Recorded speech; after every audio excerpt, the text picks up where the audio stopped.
The man in orange is this man, Adi Shankara, Adi Shankaracharya.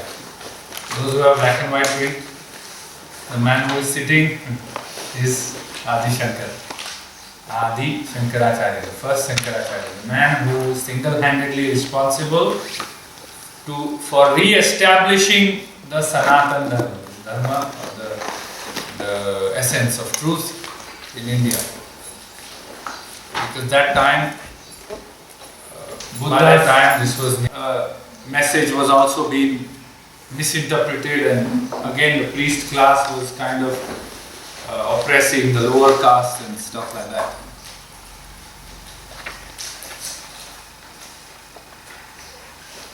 Now, this is a story. If you see that man in beard is Chandala. Chandala means actually the man from the lowest caste. Actually, Chandala means the one who sweep floor, burn dead bodies, and the lowest caste. And they were the most mistreated people in the society at that time. So one day, Shankara was going to the river to do his prayers, and this Chandala, he was chanting his mantra, and this Chandala came in front of him. And it's a nice example of, it's a story, but we don't know if it really happened, but it's a good story. So Shankara says, "Move away, Chandala, you are blocking my way." So he says, "Why?" "No, just move, I am going for my prayers, move away." And he doesn't move. So Shankara goes this side, and Chandala comes again and blocks his way. Then Shankara goes this side, Chandala comes and blocks his way. And then he says, "Chandala, move! You cannot block my way. I have to go and do my prayers." You know, there's still this, because he's in the Brahmin caste, Shankara, and still that you are the lowest caste person, like that day in the Jnaneshwar movie, no? How can you block my way? It was still there. And Chandala doesn't move. And Shankara tries to move, Chandala doesn't move, Shankara tries to move. And then Shankara gets a little irritated. He says, "Chandala, move! I have to go to the river for my prayers." And Chandala says, "Who do you ask to move? Who you want to move?" He says, "You." And he's basically taking on Shankara on his own theory. Shankara is a proponent of Advaita Vedanta, means non-dualism. And Shankara says, the world, this dual world, is just a concept of your limited mind. Actually, you are always in union, and because of the limitation of your mind, you see the duality. That was his, Advaita. Brahmam Satyam Jagat Mithya. Brahmam means absolute. Oneness is the only truth. And Jagat means the word of duality is just an illusion. It's illusionary. So that the Chandala says, "Who are you really asking to move?" And Shankara is, oh. Because such a question from the lowest caste person itself is, why? Because they were not educated, they were not refined. So Shankara is little, wow, this is a deep question. I mean, ideally, at that time, the lowest caste people were so afraid and, kind of hopeless that somebody asked them to move, they would move. But this Chandala is asking Shankara, "Who do you want to move?" Shankara says, "What do you mean?" So Chandala says, "The one who you want to move doesn't exist according to your philosophy. And the one who should not move is you."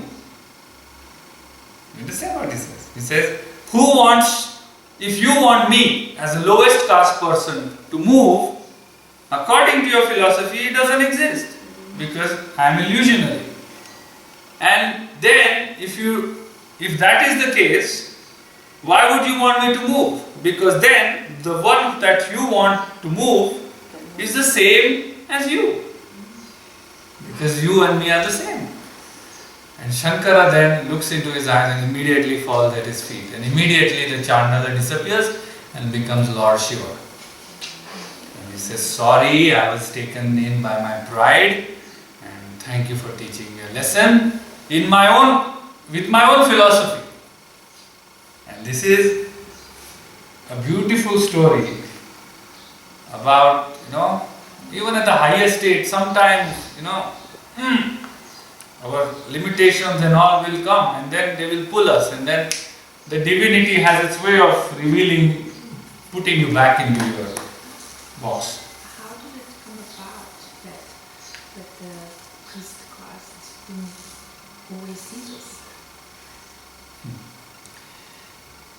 Once you taste power, you don't want to see anything else. Like everywhere. It's everywhere. Once you yield power in your hands, you don't want to know. If somebody came to a powerful king and said, your power is illusionary, why would you come on? If you should arrest him and throw him to the gallows, why would he listen? And it has happened. Krishna says in one of the chapters that as the truth gets diminished, truth is always there, but people's understanding of truth gets diminished. The truth has to be born in order to teach a lesson. That means what? Every saint will come and re-establish the truth. Everywhere. I will tell you a beautiful example. It is called the axial age of spirituality. 500 BC, around 500 BC. Socrates in Greece, Lao Tzu in that area, China, Buddha in India.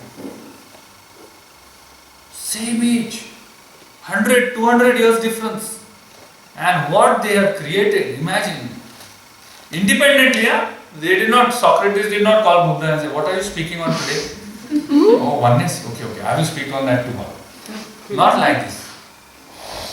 By themselves, Socrates realized something, Buddha realized one thing, Lao Tzu realized one thing, and boom, they spread around like wildfire. Same within 100 years. And they say that was one of the times when humanity really took a big boost. Because the whole Western philosophy is based on basically Socrates and Plato. Socrates, Plato and a few others. Yeah. So the whole Western philosophy, so the whole pursuit of understanding came from the origin of Socrates and Plato. That Socrates started it all.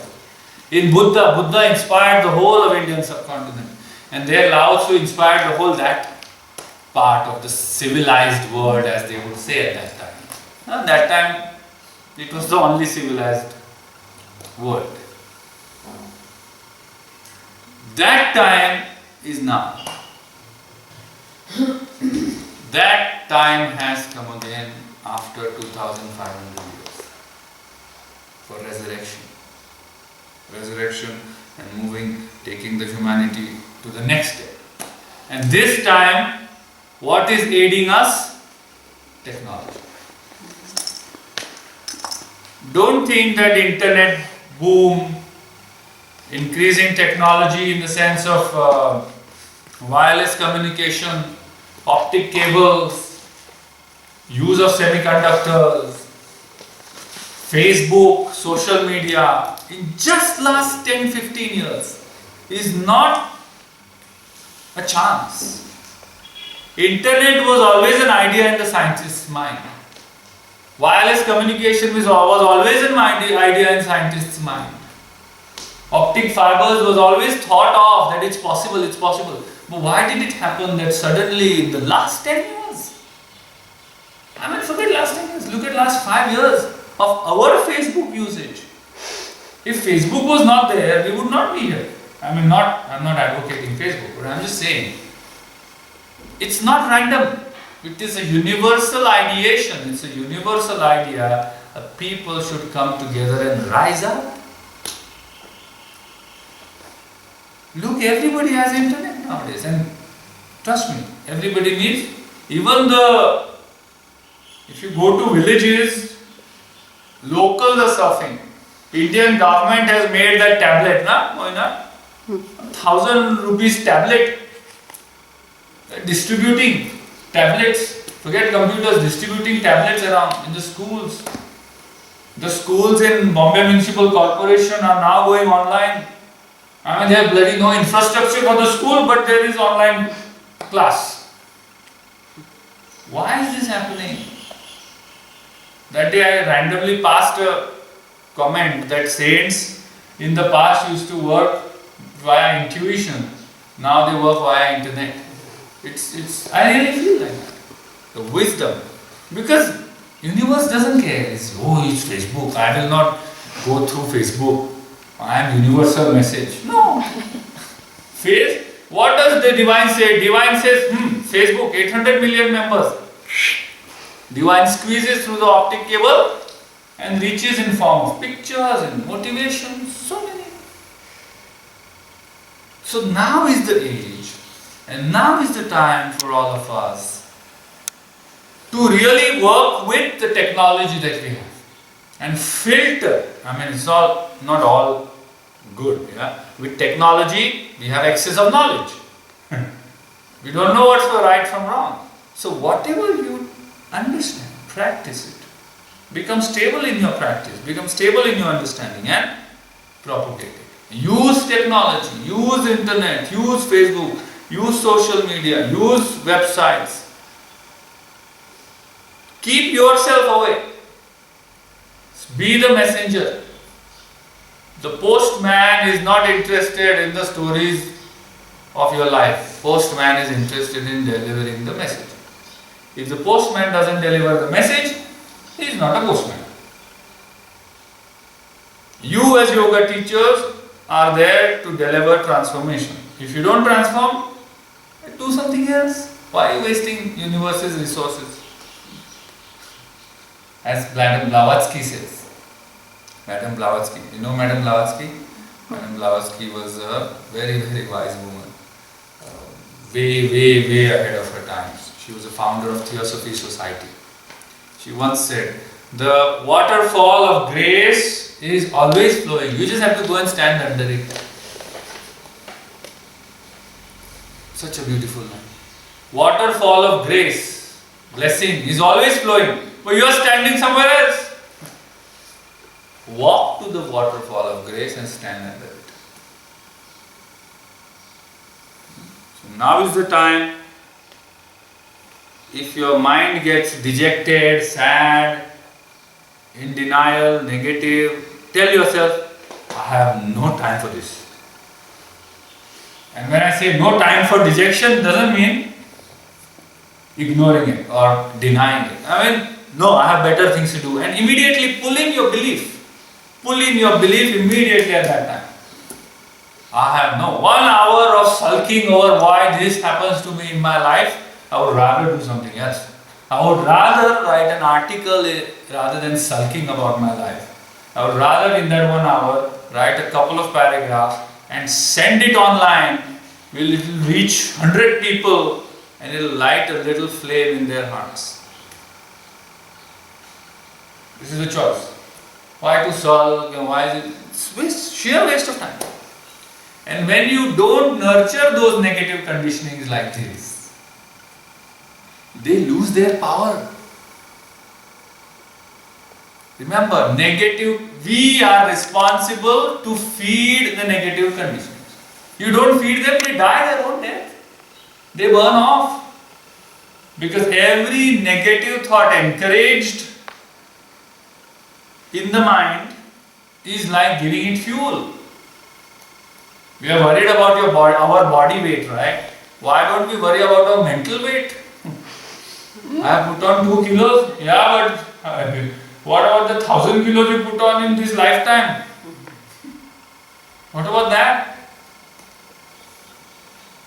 And this is very, very, about the kosha model, it's very true. I'll tell you a story, and it really increased my belief in the kosha model. I have a friend in one of the town near Bombay, and I used to meet her every 10 days, 2 weeks. We used to meet for coffee, and she was a little overweight.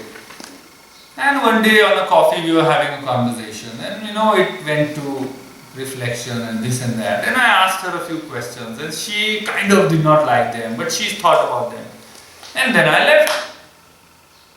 No contact for 2 weeks. And after 2 weeks I went to that town again because I have a little apartment there to do some cleaning and all. And I went there and I met her again and I said, "Wow, you lost weight. What did you do?" She says, "Yes, I have lost weight. Even I don't know what I did." I said, "What do you mean?" She says, "After our meeting last 2 weeks ago, I am thinking and since you mentioned about letting go, because she had some relationship issues and marriage and this and that. And I have been working on my letting go, and as I am letting go, I am losing weight." She said, "I have not lost such weight even by exercise in last 10 years. And my first question was, "What did you do? Are you on a diet?" She said, No diet, only this diet, mental diet." She said she lost 4 kilos in 2 weeks. 4 kilos of body weight and huge amount of water retention because she was carrying a lot of water. So, because she lost a lot of water weight, she looked so, dimensionally so thin. And it was so amazing. So, no time to waste with negative conditioning. It has its place in our mind. Let it be there. But don't waste your time thinking of it, nurturing it, It's not a tree that you want to sit under. Why? Because this tree is dangerous tree. If you nurture this tree and sit under this tree, a branch will fall and kill you. Or the tree will fall and kill you. This is not the tree that you should water. And when you don't water a plant, what happens? No. Maximum you can use the wood for fuel. That's exactly what we need to do. You don't water this plant of negativity and use the wood, means what? Use the fuel, potential energy as learning and burn it as your tapasya and realize the light. Take the whole wild forest from your mind, uproot the trees, burn them in the fire of your sadhana, and stay in the warmth and light of your true self.